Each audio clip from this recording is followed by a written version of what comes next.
Does it get much better than a chicken Kiev? I don't think so. This is from Ukraine. It's delicious.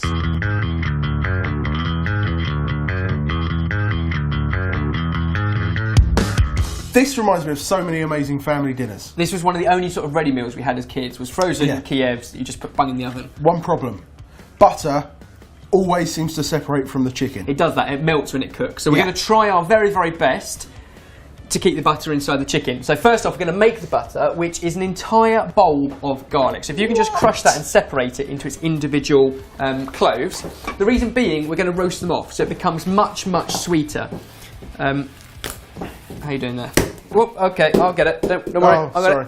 See, broke them all up though, didn't it? And the reason we're going to do this is it will soften them, it will sweeten them, it'll be absolutely amazing. So in with all the garlic, a generous amount of olive oil, and then that goes into an oven at about 140, 150 degrees Celsius, so quite a low oven, for 15, 20 minutes until those garlic cloves are really soft and squidgy, and they will look a little bit like this. Okay, so you've made garlic oil. We have made garlic oil because what we want are these beautifully sweet cloves of garlic that literally just dissolve in your fingertips. We're going to come back to those in a minute because we will need those to make our garlic butter. Next up though, crispy breadcrumbs. Yes. That cover the outside of our chicken. So, it's relatively stale bread. It's kind of a bit naff. I wouldn't do that. Oh, I'm not sure even ducks would appreciate this, but it's kind of a good way of using up stale bread. So break that up into a food processor, blitz up because you want a really fine crumb so it sticks to the outside of the chicken later on.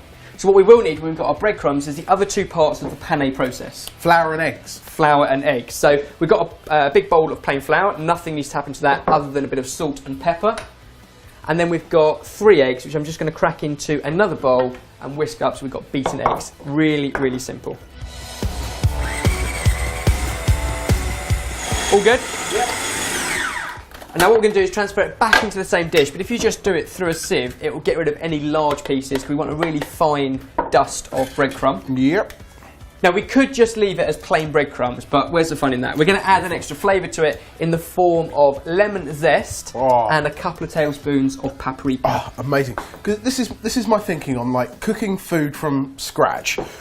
When it's a dish that you could buy from a supermarket, if you're going to cook it from scratch, make it better. And I think we're going to be doing that in a couple of different ways. First of all, using chicken breast rather than the scraggly bits of chicken that they'd usually make a Kiev from. Exactly. And then adding some extra flavour. And hopefully keep it's roasted garlic inside rather than just a regular garlic This butter. isn't just recreating a supermarket dish, this is taking it another 5 levels upwards. Absolutely. Yes. So now for the added flavour. Yep. And we're going with lemon and paprika because I think it's quite light. It's summery. We're going to serve this later on with a salad, but you can put whatever you want in it.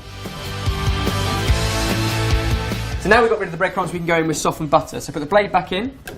All of the butter, an entire pack, 250 grams. This is going to make more than we need today, but if you're making garlic butter, you might as well make lots. Forgot you said it was softened already. Yeah, softened helps. And then squeeze out all of these beautiful cloves, and you can add those in as well. Wait for it. Generous chunk of fresh parsley. Lid on, blend it up, and that's an amazing garlic butter. At which point we need to set it up in order to be able to actually use it. So I've got a sheet of cling film, and all we're going to do is basically spoon and scrape that into the middle of there, into one long kind of sausage. So I know we talked about this earlier, the fact that this dish comes from Ukraine. Traditionally. Has any other Ukrainian dish spread out to the world and become a firm family favourite anywhere else? You might stump me there. What other Ukrainian dishes should we know about? I think that's a really nice question. We should all be learning. We should be learning. Comment down below. Let us know. What I've done while you're talking about that is made a garlic butter sausage. What you need to do is solidify it. So basically, this is going to be a lot more than we need. So this will go into a fridge, and here's one I made actually a week ago. You've got 2 garlic butter sausages. Yeah, well this is actually one I made literally a week ago, and every so often you just go in, you cut a bit off, use it for whatever you want. I've put it on a piece of pork that you were frying off. A piece of pork, some garlic bread, the obvious one through pasta. All that we're left to do now is construct everything together. Lovely. So, grab yourself a chicken breast. So we're going to cut in and all the way down, quite the way deep, so almost like you're butterflying the chicken. So you're going in, but not right around the side. Whatever you do, don't go through the bottom. So what you want to do is make a cavity or a pocket in there that's going to hold the butter. Later on we're going to seal it in flour, egg and bread. I can feel you smirking over my shoulder. Don't worry about it, it's fine. Have you ever thought about becoming a plastic surgeon? No, why would I do that? Right, in here, butter, just kind of push it in. Oh, and it goes down. The more butter you get in, the better it's going to be. But remember, as things cook, they expand and the chicken will shrink. So don't overfill the cavity. That's only half of it, because there's every chance that will still leak out because you haven't sealed it. What you now need to do is put it through flour, egg and breadcrumb, and it's that casing it in flour and egg that seals it in.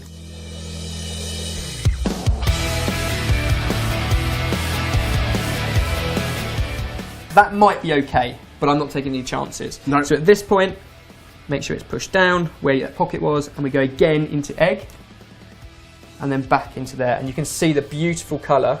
It's interesting because lots of people usually tell us off for double dipping, but this time we're doing it properly. Do exactly the same with the other one. If you are doing this on your own, go one dry hand, one wet hand, and you still save the pané process from attacking your fingers. So there we go, 2 chicken Kievs. We're going to cook both of these off now. They need to fry in oil first, so we'll preheat a pan with olive oil on the back, but to that we're also going to add some of that garlic oil that we roasted our garlic cloves off. So you get a bit of garlic in the oil as well. Nice. So we're only starting the process off in the pan, just give it a golden colour and crunch, and we'll finish it in the oven. Beautiful. We've got 2 of those, one for you, one for me. How about that? Perf. Don't be shy on the oil either, because you need to get that nice crunch. It's like a proper shallow fry. And then we're going to transfer it to an oven which we've preheated at 180 degrees Celsius, and chicken breast this size, about 15 minutes. You want it to cook all the way through to the middle and melt the butter.